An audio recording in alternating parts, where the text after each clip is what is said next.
Hi, my name is Audrey Williams of Audrey Williams Flowers to Interiors, and welcome to my YouTube channel and welcome to the Country Living series.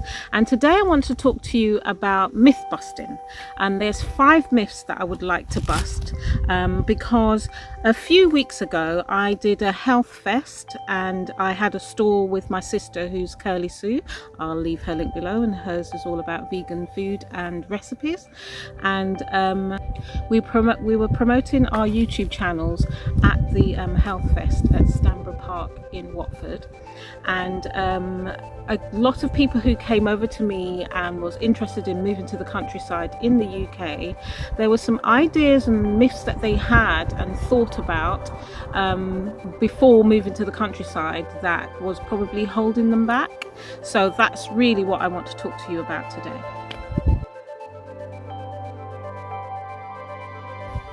So a lot of the times when you move to the countryside, you obviously want to have a space where you can grow food and your flowers and fruit trees.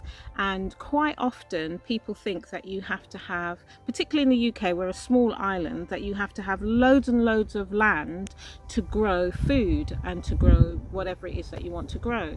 And you don't. You don't at all. I mean, there are people who do it on their balconies, there are people who are doing it in a small backyard.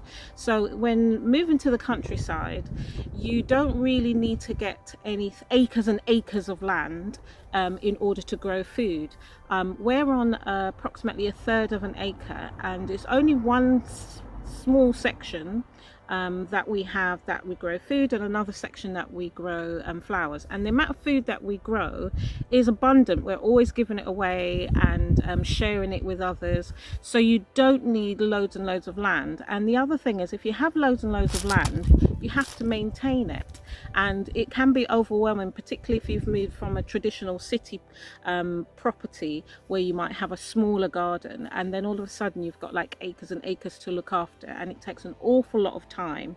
So you don't need to have loads and loads of land, because one, you have to look after it and maintain it, and two, you just don't need that much space to grow food. You need a space to grow food, but you just don't need acres and acres.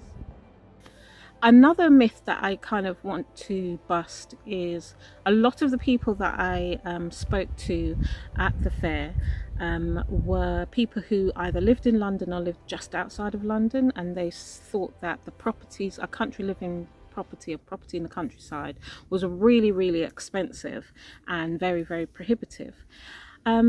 It's not cheap, but if you live in London, where it's like some of the most expensive prices in the world, and you're selling your property to move to London, or if you're renting a property in London and the rents are really high, if you move out to the countryside, you quite often find that it's nowhere near as expensive as the big cities at all. Obviously, if you're looking for acres and acres of land, it would be, but if you're looking for a modest sized house and a modest plot of land, you'll find that actually quite often it's much more affordable. And usually, particularly if you're very rural, the rents are are cheaper as well, because you're not close to amenities, and that's quite often why prices are expensive, because you're close to a train station or you're close to other amenities. But if you're in a much more rural location, then you tend to find that it can be much more cost effective when you move to the countryside. There's so much areas that you can look at, but if you do your research, you'll find that it's actually not overly more expensive than if you're in one of the major cities. The third myth that I wanted to bust is, particularly when you're in the UK and you come from the southeast London area, people always think in order to live in the countryside, you have to either be going to Scotland or you're going to Wales, and that's like the only countryside in the UK.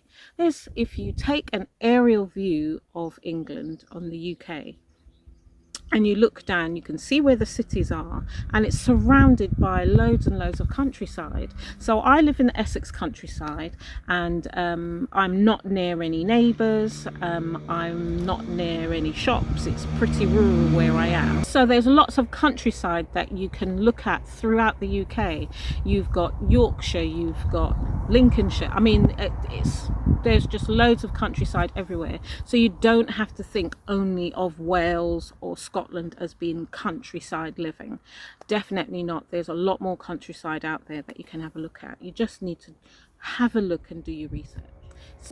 Another myth that I kind of want to bust is you're never going to find the exact property. You're always going to have to compromise on something, and quite often lots of people are looking for, maybe it's already got a ground source pump for heat or an air source pump for heat, it's got solar panels, it's completely off the grid.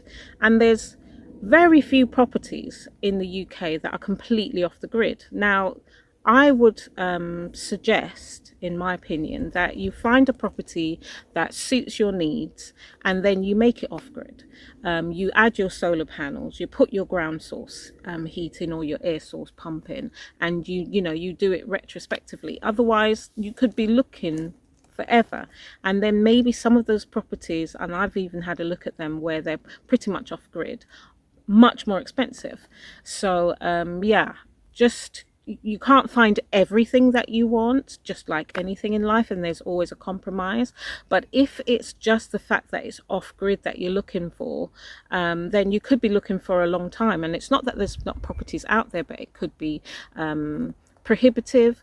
But you can always fit those things retrospectively. You can always come off grid and work out how you can do those things afterwards. Just get the property that suits you primarily, and then work towards getting it off grid if that's your desire.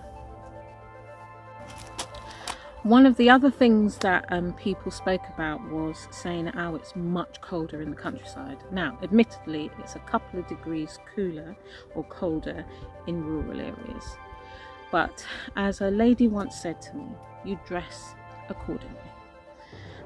Quite often we think it's cold because we're just not dressed appropriately. So when I'm working in the garden and it's in the cooler months, I dress appropriately. Or where we're living out here, we dress appropriately. The house is insulated, so you just have everything suitable for the slightly cooler temperatures where you are.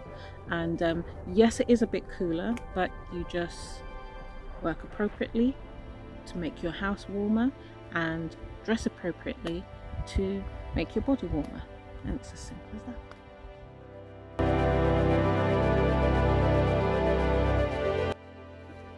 So I hope you found this video useful, and if it helps you in any way to move into the countryside in the UK. Thank you so much for watching. Subscribe to my channel and click the notification bell, and it will let you know when I load up the next video. And I'll be doing further updates on the kitchen garden, so make sure you're subscribed so you can check out when that comes out. Take care. Bye.